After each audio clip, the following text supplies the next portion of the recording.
Nintendo is soon going to be coming out with the Switch 2, and today I'm going to be talking about what I think is the best case scenario for the Switch 2. This is based off of rumors and leaks that have been coming out as to what the best case scenario for the Switch successor is going to be. So for that, let's get right into it.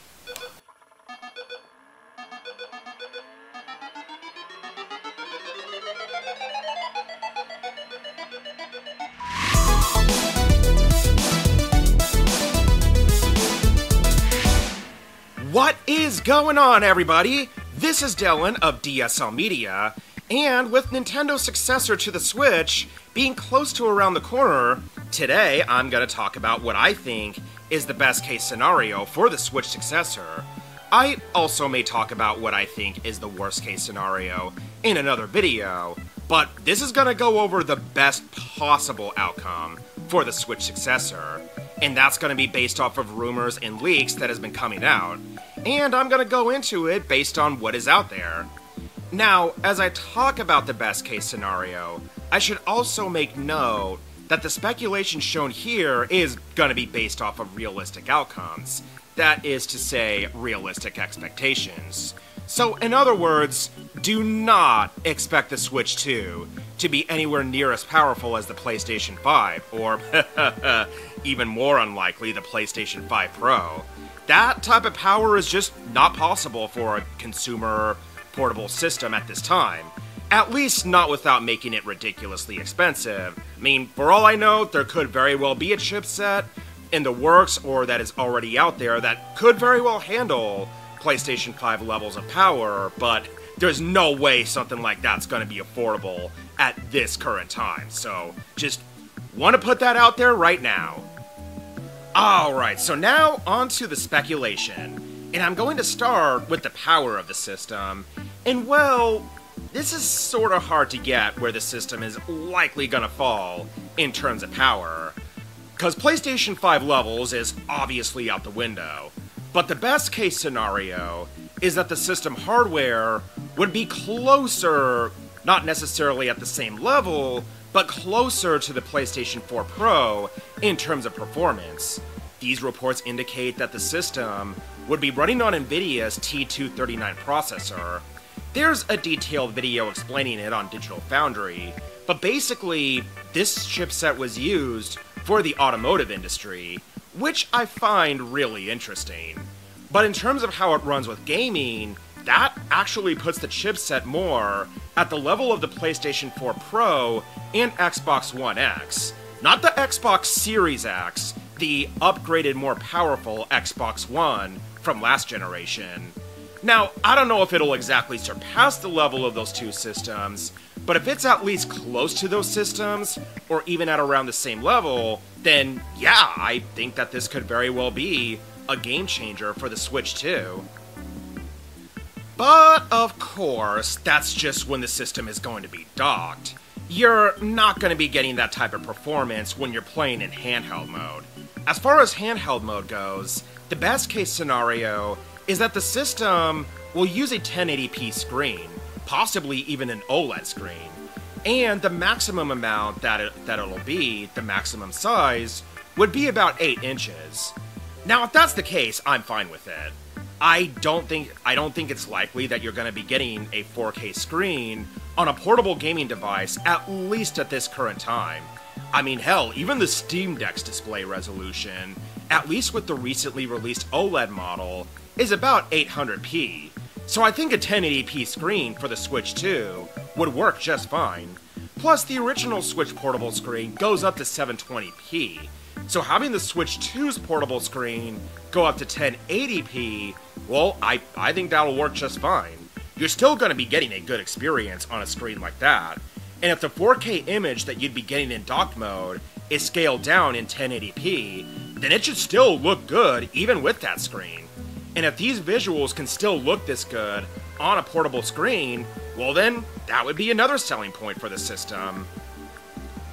Also, the RAM size is rumored to be around 12 gigabytes at the highest, which there was a recent report that even says it'll be about 16 gigabytes of RAM, which would put the system at the power of the Steam Deck, which really, if I'm being honest, is where Nintendo is going to have to really examine their competition.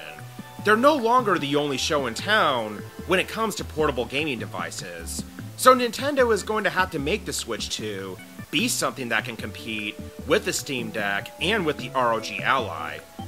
But also, 16 gigabytes of RAM would place the speed above the PlayStation 4 Pro, and I'm actually a bit skeptical as to whether it would actually be at that power point. The NVIDIA T239 rumor is saying that the RAM speed would be at around 8 gigabytes of RAM, which is the RAM speed of the PlayStation 4 Pro, so that's not necessarily a bad thing.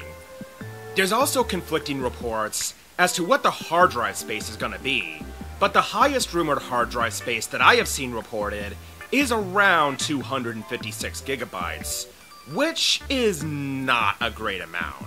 Assuming that the system is going to be 4K capable, it would be good to have a terabyte built in. But also, Nintendo hasn't exactly been the greatest when it comes to internal storage. The base Switch model is only at 32 gigabytes, while the Switch OLED has the internal storage at 64 gigabytes, so 256 will still be an upgrade over that, but I'm sure Nintendo will still use whatever compression magic that they have used for the original Switch.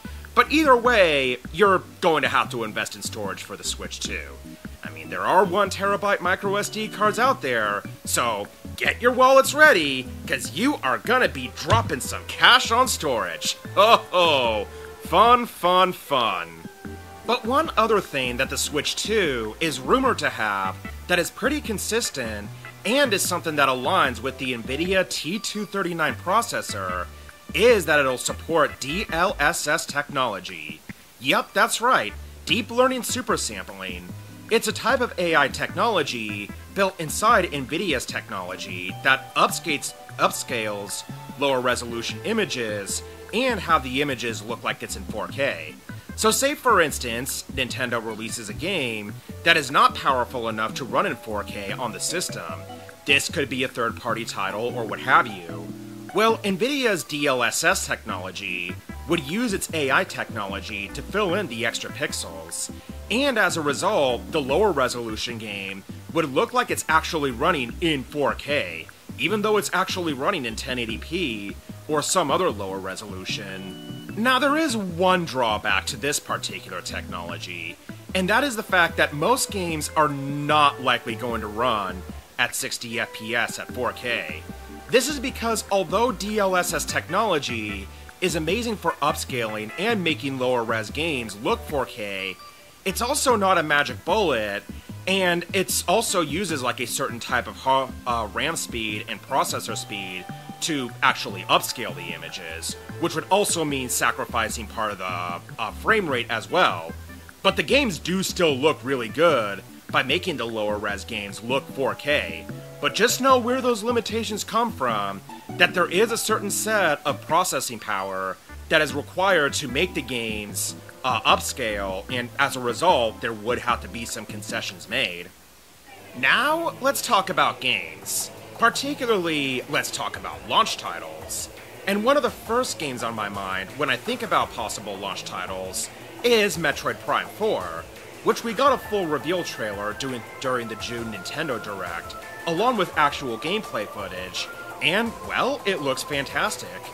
The gameplay footage does run at a full 60 FPS, but I imagine if that becomes a Switch 2 launch title, it could end up becoming a visual tech showcase for the system. Now, if it actually does run in 60 FPS on the Switch 2, then it's probably not gonna be in full 4K, so just wanna put that out there. But it could also be a good way to showcase just how capable the Switch 2 is in terms of visuals. So I imagine it'll run somewhere at around like 1080p or 1440p if the Switch 2 were to make the 60 FPS a priority for the game. However, it could also be a good opportunity to show off the system's DLSS technology and seeing how the game would run in an upscaled 4K resolution. Would it still be in 60 FPS in that scenario? Ultimately, I think it'll depend on how much Nintendo and Retro Studios optimizes the game. I mean, Nintendo could very well use its compression technology to have the game look absolutely amazing in DLSS 4K resolution while still maintaining 1080p. But assuming the Switch 2 launches with that game, and I think this would be the ideal launch title, well then there is potential to use that game to show off just how capable the Switch 2 actually is.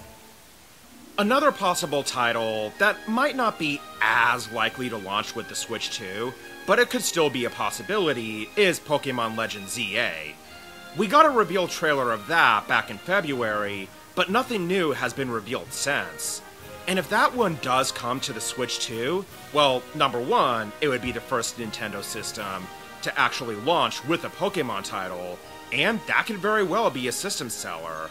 But also, unlike Metroid Prime 4, this one is more likely to run in native 4K, as Pokemon games tends to use a more cel-shaded look, and therefore the games are not super detailed. Again, I'm mainly throwing that one out there, and knowing the Pokemon Company, they are more likely going to keep that one for the base Switch. But this would be a good game to launch with the Switch 2. Just saying, Nintendo, Pokemon Company.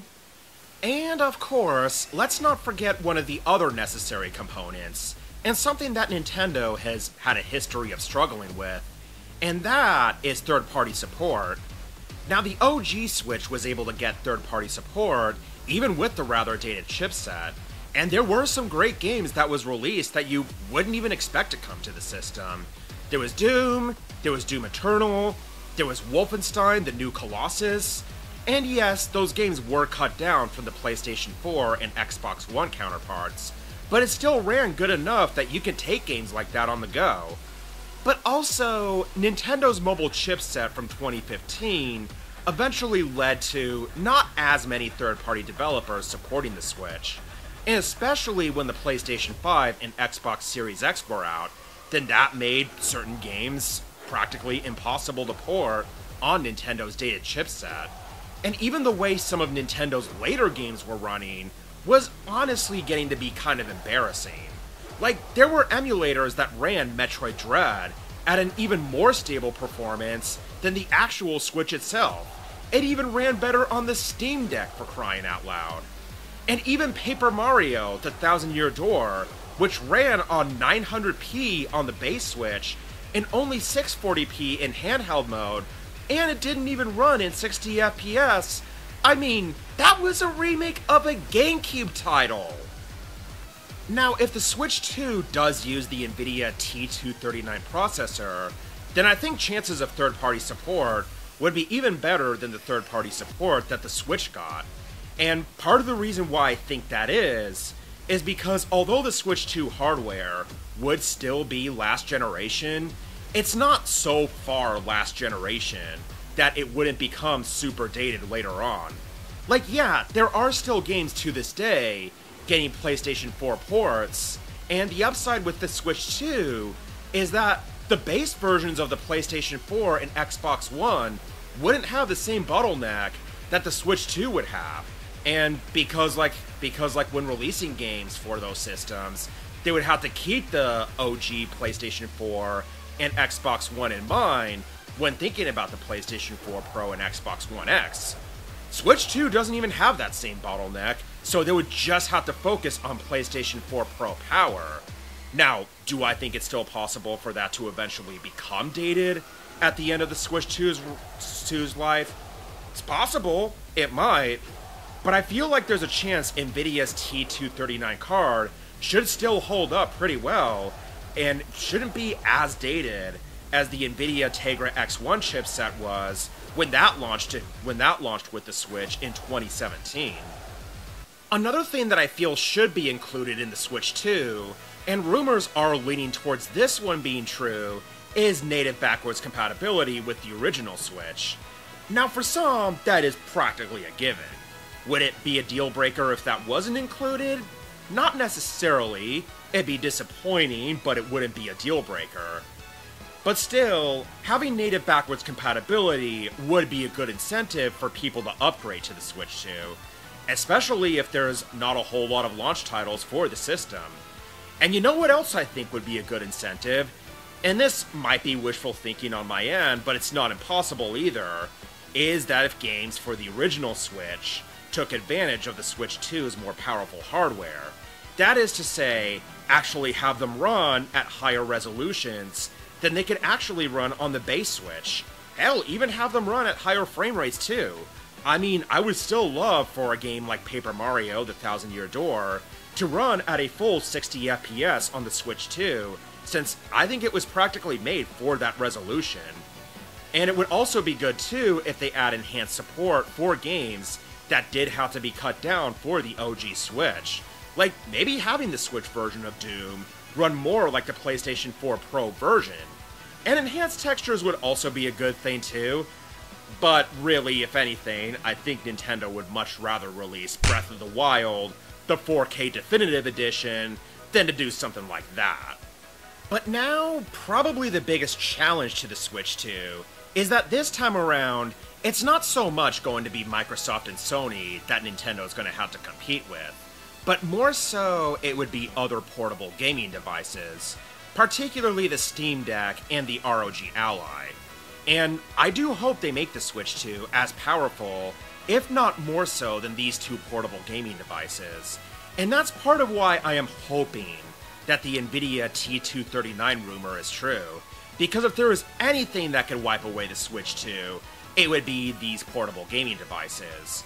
Now, on the flip side of that, as good as devices like the Steam Deck are, they're not exactly really made for everyone, as they are, at the end of the day, portable gaming PCs. And the nice thing about systems like the Switch and this upcoming Switch 2 is that it's more of a streamlined version of that experience. So what Nintendo really needs to do with the Switch 2 is, one, make it powerful, but also, they still gotta market as a console. Kinda like what they did with the OG Switch, but it is still necessary here. Yes, there are always going to be other powerful portable gaming devices, such as the ones from Aya Neo, which are often really expensive. But if the Switch 2 is easy enough to use, and doesn't have all of the complicated aspects that some people find, well, complicated about PC gaming, then this could be a great way to bring people in. And if the Switch 2 does still get some really good third-party support, then that could even incentivize people who are more into PC gaming to own that system. Yes, there is always going to be people that are going to go with the more powerful but more expensive gaming devices. But also at the same time, that's kind of a different demographic. And it's sort of always been that way with PC gaming. Here, it would just be the portable equivalent of the PC Gaming Master Race. There would be the portable PC Gaming Master Race, or there'd be the Switch 2 Master Race. I mean, it's up to you to decide. So in the end, I think ultimately the best case scenario would be for the Switch 2 to use the Nvidia T239 processor, as that does bring it more closer to the PlayStation 4 Pro levels of power. Having 16 or 12 gigabytes of RAM would be ideal, but I'm not so sure if it'll have this much if the T239 rumors are true. I think there is going to have to be some sacrifices on that end, and I would say like the RAM would likely be more around 8 gigabytes or so. And as far as the 256 gigabytes of internal storage, probably the same thing. I mean, rumors are more leaning more towards 64 gigabytes of internal storage, which still sucks. It's still a very low amount, and you are still going to have to invest in storage. But honestly, I think if Nintendo's looking to sell a system with the Nvidia T239 chipset, while still keeping it affordable at the same time, a lot of those sacrifices I think we can deal with. And so long as the system is still powerful and capable. So now, what do you guys think? Do you look forward to the Switch 2? And do you think it's going to use the Nvidia T239 processor? And would it be as powerful as the PlayStation 4 Pro, or do you think it's going to be weaker than that? Let me know in the comments below, and subscribe to DSL Media for more content. Thank you all for watching, and I will see you next time. Have a good one.